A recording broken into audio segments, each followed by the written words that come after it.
नमस्कार दोस्तों, मैं अर्पित कश्यप आपके अपने YouTube channel IAS PCS academy में आप सभी का स्वागत करता हूं। जो आज हम पढ़ने वाले हैं वो है टॉपिक जीन प्याजे। ठीक है ना। जो हमारी सीटेट की श्रृंखला चल रही है सीडीपी की, उसमें आज का हमारा टॉपिक रहने वाला है जीन प्याजे। जीन प्याजे आपकी परीक्षा की दृष्टि से काफ़ी इम्पोर्टेंट हैं। इनसे क्वेश्चंस मतलब जो आपका सीडीपी में बनेंगे, साथ में भाषा में भी बनेंगे।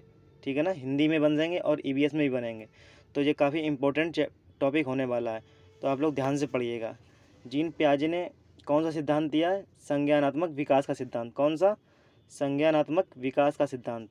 ठीक है ना। जीन प्याजे, ये क्वेश्चन कई बार आ चुका है कि संज्ञानात्मक विकास का सिद्धांत किसने दिया है, तो आप क्या कहेंगे? जीन प्याजे।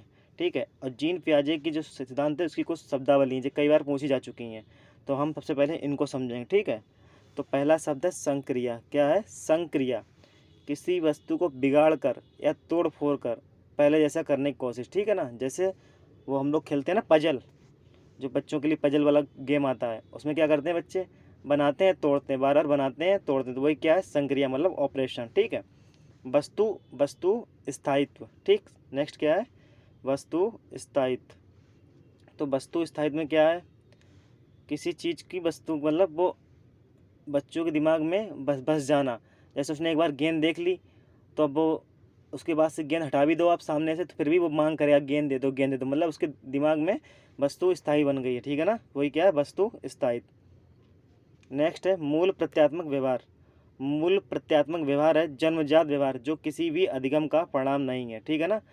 जो जन्मजात हमारे मूल प्रत्यात्मक व्यवहार, जैसे हंसना रोना, ठीक है ना, जो हमें जन्मजात मिले हुए, जो हमने कहीं किसी समाज से नहीं सीखते हैं। ठीक है। ठीक है ना।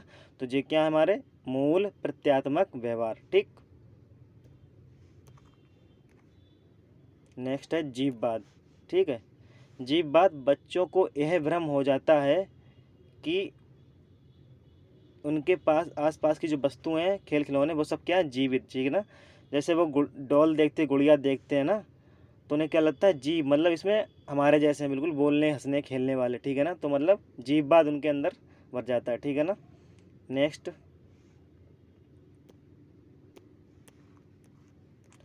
परावर्ती क्रिया। ठीक है। परावर्ती क्रिया, बालक जिस क्रिया को सीख जाता है उसी को दोहराकर खुश होता है, इसे परावर्ती क्रिया कहते हैं। ठीक है। जैसे बालक ने गेंद पकड़ी एक और फेंक के मारी, तो फिर वह क्या करेगा? उठाएगा फिर फेंकेगा, उठाएगा फिर फेंकेगा। यही क्या है? परावर्ती क्रिया। उसे मतलब इससे खुशी मिलेगी। ठीक है ना। तो ये क्या है? परावर्ती क्रिया। नेक्स्ट है अविलोमिता, अनुत्क्रमणिता एंड अपरवर्ती अपलटा, सब एक ही वर्ड है। ठीक है ना। बालक जब शुरुआती बिंदु से आगे आ जाता है वह शुरुआती बिंदु पर वापस नहीं जाता है, तो इसे क्या कहते हैं? अविलोमिता। ठीक है ना। अविलोमिता। जैसे बालक कोई पजल बना रहा है, ठीक है, अब उसने बना तो ली, अब उसमें कहा कि जिस क्रम में इसे बनाया है उसी क्रम में इसे बैक करो, मतलब वापस तोड़ो। तो तोड़ने में उसे दिक्कत, मतलब पीछे आने में उसे प्रॉब्लम हो रही, कैसे स्टार्ट करें, कहाँ से हमने की थी, तो मतलब वो वापस नहीं आ पाता अपने मूल बिंदु पर। तो ये क्या है? अविलोमिता, अनुत्क्रमणिता, अपरवर्ती या अपलटावी, इसी को इस नामों से जानते हैं। ठीक है ना। नेक्स्ट है संरक्षण का अभाव। मूल या शुरुआती आकृति में कोई भी परिवर्तन आने पर बालक को आकृति को भूल जाता है। ठीक है ना। जैसे मान लो जी हमने एन बना दिया, ठीक है ना, अब इसी एन से हमने एम बना दिया, तो वो क्या कह रहा है? मूल या शुरुआती आकृति में कोई भी परिवर्तन आने पर बालक आकृति को भूल जाता है, इसे संरक्षण का अभाव कहते हैं। ठीक है ना। मतलब बालक ने एन से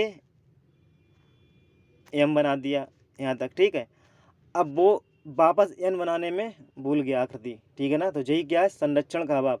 मतलब अपने जो पहले की आकृति पे वापस आने में जैसे प्रॉब्लम हो रही है ना, तो वही क्या है? संरक्षण का अभाव। ठीक है ना। नेक्स्ट है अनुकरण। बच्चे अपने बड़ों का अनुकरण करते हैं, बिल्कुल सही बात है। ये तो आपको पता ही होगा, घर में बच्चे होंगे, हम लोग बोलेंगे पापा मम्मी, तो हमारी बातों का अनुकरण करते हैं। ठीक है। ठीक है। नेक्स्ट,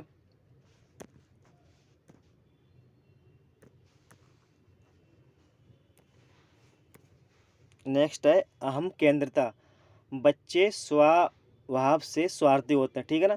हम कहते हैं बच्चे अपने में मग्न हैं, उन्हें दुनियादारी से कोई मतलब नहीं, मतलब अपने आप में अहम केंद्रित है, ठीक है ना। तो यही क्या है, इसी को स्वार्थी नाम दे दिया गया है, ठीक है।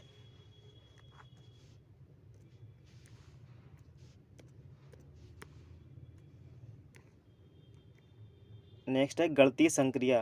प्लस प्लस माइनस गुणा भाग ये सब क्या है, गणितीय संक्रिया बच्चा सीख जाता है जो है ना, वो क्या है। अभी ये सब आपको आगे पढ़ाई जाएंगी, मतलब कौन सी उम्र में क्या सीखता है, ठीक है ना। नेक्स्ट है वर्गीकरण।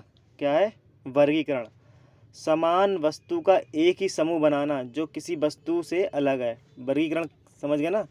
जैसे एक में पड़े कुल सारे आइटम पड़ा हुआ है, किसी में गेंद है, किसी में गुडॉल है, किसी में गाड़ियाँ हैं, ठीक है ना। तो बच्चा क्या सीख जाता है वर्गीकरण में, वर्गीकरण का मतलब है बच्चा जो गेंदें हैं वो एक साइड रखेगा, डॉल है वो अपनी उसकी साइड रखेगा, और जो कारें हैं उनको एक साइड रखेगा, मतलब सबका वर्गीकरण कर दिया, ठीक है। जो सेम सेम सेम थे उनको एक साइड कर दिया, ठीक है ना। तो यही क्या है, वर्गीकरण, ठीक। नेक्स्ट है कार्य कारण, कार्य कारण, ठीक है ना। अगर कोई कार्य हुआ तो उसके पीछे कोई कारण जरूर होगा, ठीक है ना। अगर कोई भी काम हुआ है तो उसके पीछे कारण जरूर होगा। कैसे, भूख लगी है, मतलब खाना खाया है तो भूख तो लगी ही होगी, मतलब एक कारण है कि नहीं, ये भी एक कारण हुआ ना। तो वही क्या है, कार्य कारण, मतलब कोई भी काम के पीछे कारण जरूर होगा, वही क्या है, कार्य कारण, ठीक है। नेक्स्ट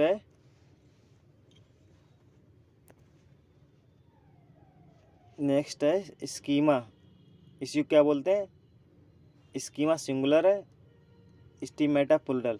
बच्चे की सूचनाएं की छोटे छोटे खंड जिन्हें वह अपनी जानकारी को व्यवस्थित एवं क्रम ढंग से करने के लिए बनाता है। जैसे कोई सवाल है, स्टेप बाय स्टेप करता है ना, हम लोग क्वेश्चन करते हैं मैथ के, वो कैसे होते हैं, स्टेप बाय स्टेप ही तो होते हैं।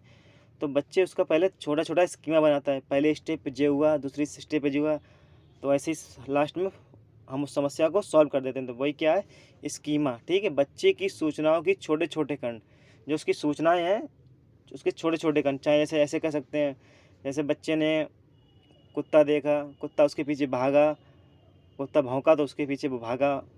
तो वही क्या है, फिर अपनी जानकारी वो किसी को शेयर करेगा तो पूरे एक अपनी दिमाग में एक पूरी स्कीमा बनाएगा, ठीक है ना, तब वो बता पाएगा। नेक्स्ट नेक्स्ट है संगठन, ठीक है। बच्चे अपनी जानकारी को स्कीमा में भेजने से पहले हिसाब से व्यवस्थित करते हैं। जो बच्चा जब ये स्कीमा बनाता है ना, उसमें अपने दिमाग में जो भी जानकारी भेजते हैं उससे पहले उसको व्यवस्थित करते हैं, पहले क्या हुआ था, ठीक है ना, कौन सा काम पहले हुआ, कौन सा बाद में हुआ, उसको मतलब मैनेज करना। तो वही क्या है, एक संगठन। नेक्स्ट है सामाजिक संचरण। बच्चे समाज में अंतःक्रिया द्वारा नहीं बल्कि खुद से सक्रिय रहकर जानकारी फेरबदल कर सीखते हैं, ठीक है ना। बच्चे अंतःक्रिया को नहीं, मतलब बच्चे जो कुछ भी सीखेंगे समाज में, ठीक है ना, वो अपने आप ही सीखेंगे, मतलब किसी की फोर्स से नहीं सीखेंगे, मतलब सक्रिय रहकर खुद स्वयं सीख लेंगे, ठीक है। नेक्स्ट अनुकूलन, अनुकूलन एडेप्टेशन, सूचनाओं को अपने हिसाब से ढालना, ठीक है ना, सूचनाओं को अपने हिसाब से ढालना क्या कहलाएगा, अनुकूलन। इसको दो भागों में बांटा है। जैसे समावेशन, पुरानी जानकारी में नई जानकारी जोड़ देना। जैसे हमें कोई जानकारी है तो उसमें ही कुछ जानकारी हम जोड़ देना। जैसे किसी का, जैसे मान लो अंतस्थ, जैसे कोई कोई सपोज कर लो, जैसे हम मान ले अंतस्थ व्यंजन, या और रा हमें मान लो दो ही पता है, बाद में और पता चल गया हमें अंतस्थ व्यंजन या रा लावा होते हैं, तो हम चारों उसको जोड़ देंगे। तो वही क्या है, पुरानी जानकारी को नई जानकारी में जोड़ देना, ठीक है ना। नेक्स्ट है समायोजन, ठीक। नई जानकारी के कारण पुरानी जानकारी में गलत होने या जानकारी में विरोध उत्पन्न होने पर जानकारी को फिर से व्यवस्थित करना, ठीक है ना। पहले मान लो बच्चे ने कुत्ता देखा, ठीक है, कुत्ता देखा और फिर उसने बिल्ली देखी, तो पहले तो उसे लगा कि बिल्ली ही कुत्ता, एग्जाम्पल रहने दो, अब दूसरा देखिए। मान लो जैसे हमने नई जानकारी के कारण पुरानी जानकारी गलत होने पर, मान लो हमें कोई जानकारी मिली है वो पुरानी है, ठीक है ना, वो गलत है, तो फिर हम उसमें समावेशन कैसे करेंगे, और वो हमें नई जानकारी मिली है वो बिल्कुल सत्य है, तो फिर उसकी जगह पर उसको स्थान दे देंगे। तो वही क्या है, समायोजन। ठीक है, क्या है, समायोजन। नेक्स्ट है संतुलन या साम्य धारणा। वह अवस्था जब बच्चे की जानकारियों में कोई विरोधाभास नहीं है। वह अवस्था, प्रत्येक जानकारी अपनी जगह पर सही है, मतलब बच्चे को पास जितनी भी जानकारियां हैं वो सब सही हैं, प्रत्येक जानकारी अपनी जगह पर सही है। ठीक है, संतुलन लाने के लिए एक बालक समावेशन संयोजन विधि का प्रयोग करेगा। संतुलन लाने के लिए एक बालक समावेशन या समायोजन की प्रक्रिया का प्रयोग करेगा। ठीक है, तो ये कुछ वर्ड थे जो जीन पियाजे से संबंधित थे।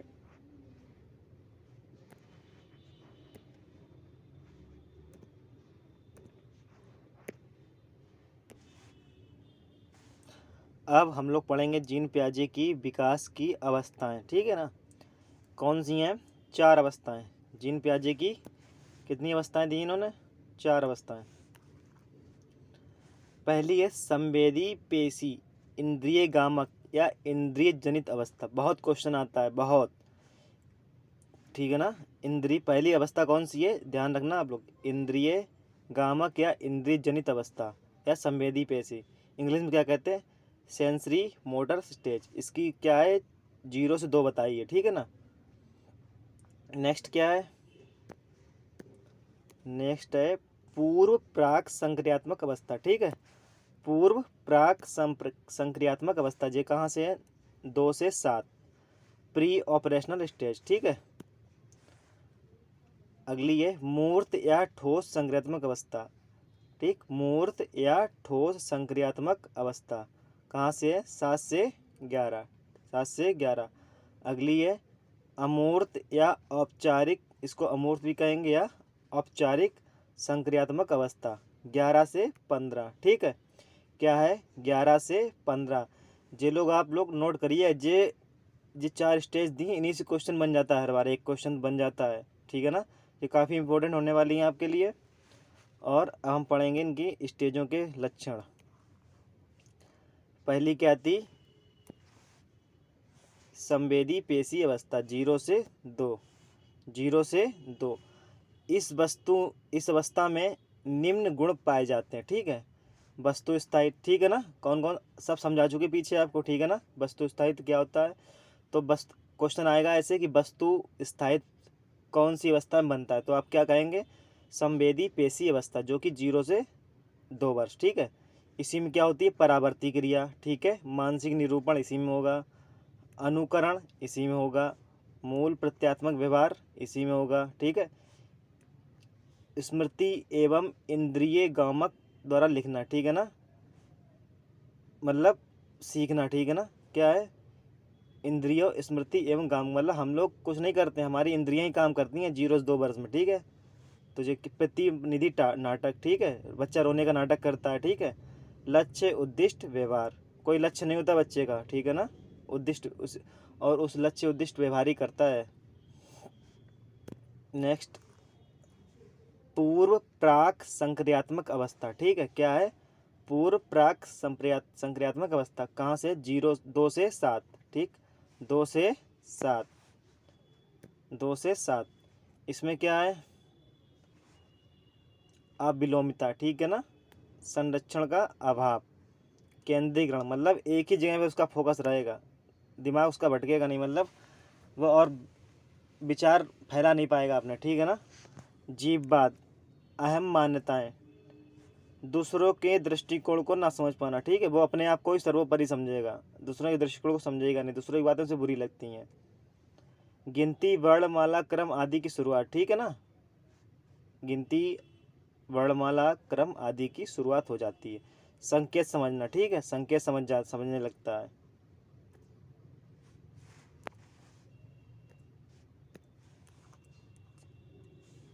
थर्ड नंबर है मूर्त या ठोस संक्रियात्मक अवस्था, जो कहाँ से है, 7 से 11 वर्ष। विलोमिता, इसमें विलोमिता आने लगती है। ठीक है ना, इसमें विलोमिता आने लगती है, मतलब अविलोमिता ना पलटवाना, इसमें विलोमिता स्टार्ट हो जाती है, वो पीछे जा सकता है। संरक्षण करना भी आ जाता है, विकेंद्रीकरण, वो हर जगह अपने विचार फैला सकता है। कार्य कारण संबंध इसमें स्टार्ट हो जाएगा। कार्य कारण संबंध मतलब कार्य का कारण समझने लगे, किस कारण कार्य हो रहा है उसका कारण समझने लगेगा। श्रृंखलाएं बनाना सीख जाएगा। 2 4 6 ठीक। क्रम परिपक्व मतलब क्रम से लगाने में परिपक्व हो जाएगा, वर्गीकरण करने में भी परिपक्व। ठीक है, नेक्स्ट है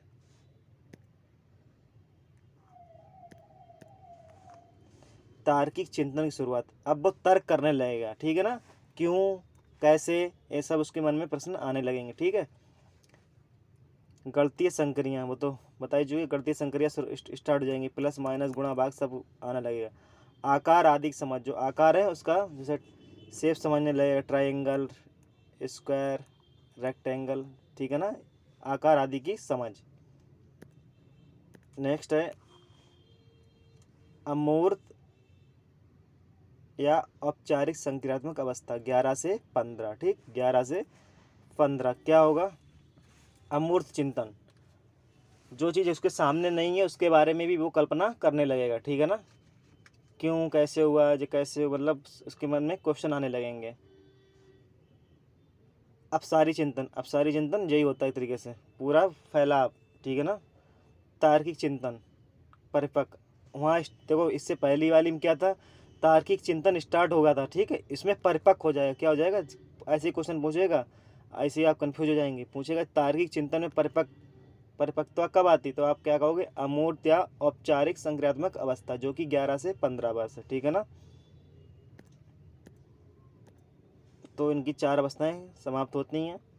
अब कुछ प्रमुख पॉइंट हैं। पियाजे के सभी चरण स्थिर हैं, ठीक है, जिसका क्रम बदला नहीं जा सकता, इनके क्रम बदले नहीं जा सकते हैं, इनके निश्चित क्रम हैं। सभी चिन्ह क्रियात्मक रूप से आगे बढ़ते हैं। ठीक है, पियाजे ने कहा है, मेरे द्वारा बताए गए गुण एकदम से किसी अवस्था में आते हों, उनके लक्षण पिछली अवस्था में ही दिख सकते हैं। ठीक है, जिनके लक्षण हैं पिछली अवस्था में दिख सकते हैं। ठीक है ना, मतलब प्योर पूरे नहीं आ पाएंगे, दिख सकते हैं। पियाजे ने अपने भतीजे और अपनी पुत्री का इस सिद्धांत के लिए 30 वर्षों तक अध्ययन किया है। ठीक है, ध्यान रखना है बात। पियाजे ने अपने भतीजे और अपनी पुत्री का इस सिद्धांत के लिए 30 वर्षों तक अध्ययन किया है। पियाजे कुछ समय के लिए विनय के भी सहयोगी थे। ठीक है, विनय जानते हो ना, वही बुद्धि संबंधित हैं जो। ठीक है, तो किसके सहयोगी रहे हैं, विनय के। आइंस्टीन ने पियाजे की इस सिद्धांत की प्रश्न जमकर की। जो हमारे आइंस्टीन वैज्ञानिक हुए हैं उनने इसकी बहुत ही प्रशंसा की है, जीन पियाजे के सिद्धांत की। पियाजे मानते थे कि बच्चों का चिंतन बुजुर्गों से प्रकार और मात्रा में अलग होता है। ठीक है, ये तो बिल्कुल सत्य बात है भाई, बुजुर्ग अपना अलग तरीके से सोचता है और बच्चा अपना अलग तरीके से सोचता है, तो इनका चिंतन अलग होता है। अब इनकी बुक और देख लीजिए, किसकी, पियाजे महोदय की बुक कौन सी है, द साइकोलॉजी ऑफ डेवलपमेंट। ठीक, पियाजे की पुस्तक कौन सी है, द साइकोलॉजी ऑफ डेवलपमेंट। ठीक है, तो इनका संज्ञानात्मक विकास का सिद्धांत है जो हमारे सीटेट में काफ़ी इंपॉर्टेंट रोल निभाने वाला है। कई क्वेश्चन आते हैं, 2 3 तो आने ही हैं, ऐसी लग मानिए आप, तो आप इनको अच्छे से पढ़िए और इनको नोट करिए। ठीक है ना, तो कमेंट बताएं आपको कैसी क्लास लगी, और हमारे चैनल को सब्सक्राइब करें, शेयर करें, सपोर्ट करें, और हम लोग आपको ऐसे ही वीडियो भेजते रहेंगे। ठीक है ना, धन्यवाद।